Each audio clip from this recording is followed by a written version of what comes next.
Di Sila Rekap kali ini kita akan ngomongin soal Mendiktiristek Satrio Sumantri yang di reshuffle. Kita juga akan ngomongin Sukatani yang dicekal kepolisian. Kita akan ngomongin retreat kepala daerah se-Indonesia. 500-an kepala daerah ngumpul di Magelang. Dan kita akan ngomongin juga soal Pemret Indonesia bertemu dengan Presiden Prabowo selama 6 jam. Selamat datang di Sila Rekap.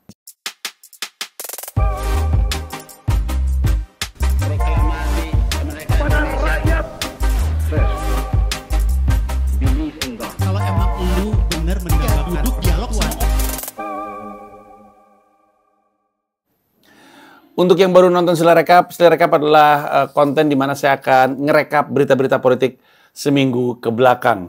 Ini adalah bagian dari promosinya Menstrea yang masih ada tiket, hanya tersisa per sekarang masih ada di 4 ya. Medan tapi udah tipis banget. Makassar, Palembang. Nah ini tiga-tiganya bisa beli tiketnya di menstrea.id. Tiket Indonesia Arena, Menstrea Indonesia Arena juga masih ada di kategori Sapphire, tegak lurus dengan panggung, juga menipis. Siap-siap karena nanti ketika sudah habis baru buka penjualan lagi untuk yang Jakarta tanggal 10 Mei 2025 di menstrea.id. Semua kategori akan terbuka lagi tapi dengan harga yang lebih tinggi dan tentunya jumlah yang lebih sedikit, makin harus berebutan. Untuk kota-kota lain tidak akan ada penjualan tiket lagi ya. Baik, mari kita mulai. Mendiktiristek Satrio Sumantri akhirnya kena reshuffle. Mendiktiristek, untuk yang belum tahu, kepanjangannya adalah Menteri Pendidikan Tinggi dan Ristek. Salah. Dan Menteri Pendidikan Tinggi, Riset dan Teknologi. Bapak Satrio Sumantri ini di reshuffle sebagai buntut dari kontroversi beliau marah-marah. Jadi beliau didemo oleh ASN sendiri karena dianggap suka marah-marah, bahkan rekaman marah-marahnya beliau atau allegedly adalah rekaman beliau, walaupun beliau mengaku itu bukan suara beliau, itu tersebar di sosial media. Ini berarti hati-hatilah seluruh isi kabinet, karena kalau Anda suka marah-marah, maka Anda akan di-reshuffle. Yang menggantikan adalah Guru Besar ITB Brian Yuliarto atau Brian Yuliarto. Menurut catatan kami di Detik, beliau ini kepakarannya adalah di bidang nanotek dan kuantum. Nanotek dan kuantum. Sounds familiar? Yang pasti, pasca di reshuffle-nya Mendiktiristek Satrio Sumantri, beliau sudah dinanti oleh Anies Baswedan yang berkata, first time. Baik, kita langsung ke Sukatani yang dicekal. Jadi harusnya ini udah viral ya, tapi kita jelasin dikit. Sukatani punya lagu. Lagunya judulnya Bayar, Bayar, Bayar. Yang kurang lebihnya liriknya menggambarkan keresahan. Rasanya terlalu mengawang-awang lah kalau kita anggap itu sebagai sebuah kritik. Ini lebih kepada keresahan akan sesuatu yang beliau alami sebagai bagian dari personel Sukatani. Kebetulan yang beliau alami, dialami oleh kita semua. Mau bikin SIM, bayar polisi. Mau jadi polisi, bayar polisi. Mau bikin event, bayar polisi. Gitulah, semuanya serba bayar polisi. Udah lagunya gitu doang, serba bayar polisi. Dan itu memicu kemarahan kelihatannya dari sisi kepolisian. Beliau-beliau ini, para personel Sukatani yang adalah seorang duo, ditangkap, ya jangan dipakai ditangkap lah, diamankan, diinterogasi, dan ujung-ujungnya disuruh bikin video permintaan maaf karena lirik lagu tersebut. Dan beliau juga minta maaf kepada Kapolri. Kapolri dicolek-colek, akhirnya Kapolri merespon dengan mengizinkan kembali beliau-beliau ini untuk manggung membawakan lagu Bayar, Bayar, Bayar yang sempat diturunkan dari seluruh streaming platform. Dan Bapak Listio selaku Kapolri mengusulkan agar Sukatani jadi duta kritik polisi. Terlalu ngulang, Mas. Terlalu ngulang. Terlalu sering ada orang kasus, dikit-dikit dijadiin duta. Contoh Zaskia Gotik. Sila kelima pernah dihina oleh beliau. Dan kemudian responnya adalah Zaskia Gotik dijadiin duta Pancasila. Tesi, Roy Martin mengguna narkoba, kemudian dijadiin duta anti narkoba. Dewi Persik, mobilnya pernah masuk jalur busway tahun 2018, dijadiin duta lalu lintas. Apa coba? Apa coba? Itu semua adalah pura-pura. Buat apa? Apakah kita pernah ngeliat Zaskia Gotik ngomongin Pancasila lagi? Tidak.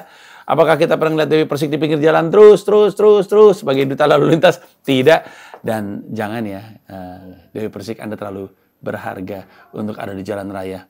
Terus hiburi kami dengan kesenian Anda. Tapi intinya percuma. Buat apa? Ini semua adalah pura-pura belaka aja. Nggak masuk akal, Pak Listio Sigit. Nggak masuk akal. Kurang-kurangilah perilaku seperti itu. Nanti masyarakat Indonesia akan menyangka Ahdiat Duta Mojo adalah orang yang pernah menghina Shilon Seven sehingga sekarang disebut Duta Shilon Seven. Bukan. Itu nama panjangnya Duta. Duta itu manusia. Vokalis Shilon Seven. Rapihin, Pak Listio Sigit. Rapihin. Rapihin kualitas dari anak buah Anda. Sehingga kita bisa ngerapihin kualitas dari respon anak buah Anda terhadap kritik. Anak buah Anda emosian tampaknya. Sehingga mereka melakukan hal-hal yang saya yakin Anda tidak setujui. Saya yakin Pak Listio Sigit dan intel-intel yang memantau ini, Bapak kesel karena di video tersebut Bapak dibawa-bawa. Saya yakin. Sehingga Bapak cuci tangan dengan bilang, tidak, kami tidak anti kritik. Mereka boleh lagi memainkan lagu tersebut. Kami jadikan duta. Pusing Bapak, Bapak pusing. Kalau Bapak nggak segera merapikan kepolisian Republik Indonesia, nanti hal-hal yang Bapak takuti akan terjadi kembali. Yaitu polisi dimasukin ke bawah TNI. Nggak mau kan? Baiklah, kita lanjut. Retret Akmil dilakukan terhadap kepala daerah se-Indonesia Raya, dilakukan di Magelang di hadapan 500-an kepala, bukan di hadapan maksudnya, terhadap 500-an kepala daerah. Kontroversi sekali yang terpancing dari sini, tapi sebenarnya tujuannya adalah untuk memperkuat pemahaman dan kesiapan kepala daerah dalam menjalani pemerintahan. Beberapa poin yang dibahas di dalam retreat tersebut yang sebenarnya adalah semacam ini ya, orientasi ulang, semacam training, adalah manajemen keuangan dan APBD. Oh, ini penting sekali karena kita tahu kepala daerah banyak yang tertangkap kasus korupsi. Ngomongin soal hukum, belajar soal politik, dan juga stabilitas keamanan daerah. Kita tahu ini juga penting. Juga belajar inovasi. Kita tahu kepala daerah penting untuk belajar berinovasi, belajar kepemimpinan, dan semuanya ini diambil dari APBN. Apakah ini sebuah kesia-siaan? Kalau saya pribadi merasa tidak. Menurut saya justru wajar kalau kepala daerah se-Indonesia dikumpulin, dilatih ulang, diorientasi ulang, dibilangin kita mau kayak begini, ini yang kita mau lakukan, standarnya mesti begini, kita mesti inovatif, kita mesti ngerti bagaimana cara menciptakan stabilitas keamanan di daerah, belajar keuangan. Ini adalah sesuatu yang wajar untuk dilakukan kalau pengen punya kualitas kepala daerah yang setara. Ini gubernur datang, gubernur DKI Jakarta juga datang. Gubernur datang, wali kota, bupati, semuanya pada ngumpul di retreat tersebut, 500-an sebenarnya. Jadi kalau menurut saya, ini sih bagus. Selama tidak dijadikan, seperti kecurigaan banyak orang, usaha untuk membuat sentralisasi. Nah, jadi semuanya serba dari pusat, arahnya dari pusat. Kalau buat saya pribadi, dan saya sering mengkritik pemerintah, menurut saya itu sejauh ini lebih ke paranoid. Kita nggak tahu kan isinya seperti apa. Jadi tidak ada dasar untuk menuduh seperti itu. Sebenarnya isu terbesar dari retreat Akmil kepala daerah se-Indonesia di Magelang ini adalah bahwa momen ini jadi momen politis karena Ibu Mega menyebarluaskan surat edaran yang melarang kepala daerah PDIP untuk ikutan retreat tersebut. Dan ini menyebabkan kebingungan. Di satu sisi, setiap kepala daerah mengetahuinya ya, dia tuh di bawah Mendagri. Pada saat yang bersamaan, mereka juga adalah kadernya PDIP. Nah, kita tahu PDIP dan kabinet atau pemerintahan atau rezim tidak terlalu akrab. Karena kan ada Jokowi dan Gibran di belakangnya atau bersama dengan Pak Prabowo. Jadi karena PDIP sebel sama Pak Jokowi jadi tidak terlalu akrab. Cuman pada akhirnya 50-an kepala daerah sempat ngumpul di Magelang, tertangkap basah sedang ngumpul di sebuah kayak restoran atau kafe. Dan pada akhirnya bergabung juga. Jadi ya tadinya mau dijadiin bancakan politik tapi enggak jadi. Nah, yang perlu kita perhatiin adalah bahwa biasanya sih kalau retret sekolahan, di mana semuanya pada pergi keluar kota, nginep bareng di sana, berkegiatan bareng di sana, biasanya di retreat itu suka ada yang jadian. Tapi maksud saya bukan ada kepala daerah mana jadian sama kepala daerah mana. Bukan. Yang jadian adalah antara Pak Prabowo dengan Bu Mega. Alias kembali mesra antara kabinet pemerintahan dengan PDIP. Mungkinkah mereka jadian gara-gara retreat ini? Karena yang tadinya nggak boleh kemudian jadi boleh? Kita nggak tahu. Tapi yang kita nanti-nanti, kalaupun mereka jadian, adalah responnya Pak Jokowi. Sabar. Ya. Oke, kalau begitu. Selanjutnya, Pemret Indonesia, bahkan lebih tepatnya Pemret dan jurnalis senior Indonesia, diundang untuk bertemu dengan Pak Prabowo. Pertemuannya berlangsung selama 6 jam. Ini adalah sesuatu yang Pak Prabowo pernah lakukan sebelumnya ketika menjadi Menhan. 18 Juni 2023, saya gampang ingatnya karena itu adalah tanggal ulang tahun saya. Waktu jadi Menhan, beliau juga mengumpulkan pemret-pemret se-Indonesia. Ini beliau lakukan lagi dan terjadi sehari setelah demo Indonesia Gelap yang merespon kebijakan-kebijakan Pak Prabowo. Nah, dikatakan Pak Prabowo bertemu dengan para pemret dan jurnalis senior untuk mendengar apa pendapat dari para pemret atas pemerintahnya Pak Prabowo. Jadi setelah 100 hari pertama Pak Prabowo pengen dengar yang lu pikirkan tentang kabinet gue apa sih? Pada saat yang bersamaan gue pengen jelasin sebenarnya apa yang ada di balik keputusan-keputusan politik gue di kabinet. Karena ada banyak anggapan bahwa yang buruk dari kabinetnya Pak Prabowo adalah komunikasi. Komunikasinya tuh tidak jelas, berantakan, tidak terkoordinasi dengan baik. Dan itu membuat menurut Pak Prabowo ada banyak kesalahan, ada salah tanggap ya antara masyarakat dengan apa yang pemerintah katakan. Makanya Pak Prabowo ngumpulin Pemret, maksud gue tuh gini loh, kebijakan gue tuh kayak begini-begini karena begini, pernyataan gue ini tuh kayaknya begini gitu.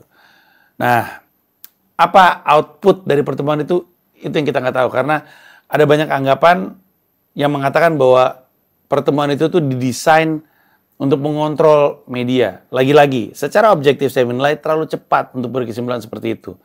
Pemerintah wajar-wajar aja untuk ngumpulin media karena corong pemerintah terhadap rakyat yang biasanya adalah lewat media akan jadi kendala kalau misalnya pemerintah mulai ngelarang-larang, mengatur-ngatur isi produk jurnalisme dari media-media yang diundang. Sejauh ini tidak ada. Tapi supaya nggak sia-sia juga, rakyat Indonesia pengen tahu outputnya apa. Dari situlah kemudian kita bisa mengukur apakah di antara pemret-pemret ini ada yang di dalam influence dari pemerintahan Pak Prabowo. Ngomong-ngomong, Pak Prabowo kan ketemu sama media-media hard news ya. Mungkin kalau presiden ngundang hard news, mungkin Wapres juga bisa ngundang. Mungkin kalau Pak Gibran yang ngundang media yang muncul adalah USS Fit, Volix, Volkatif, kayak gitu-gitu. Dan termasuk Comika Media. Ngomong-ngomong soal Comika Media, kami mendapatkan konfirmasi langsung dari jurnalis senior di Comika Media terkait apakah dia diundang atau tidak ke pertemuan Pemret Indonesia dengan Pak Prabowo. Ini ungkapan beliau. Indra Cahya. Ya Mas. Kemarin ada informasi Pemret seluruh Indonesia diundang bertemu Pak Prabowo. Betul. Anda sebagai perwakilan dari Comika Media diundang Pak Prabowo nggak? Diundang tapi saya tidak. Saya punya integritas Mas. Saya tidak mau. Tidak diundang sini. Itu aja dari kami. Sampai ketemu di Sila Rekap episode selanjutnya. Thank you. Bye-bye.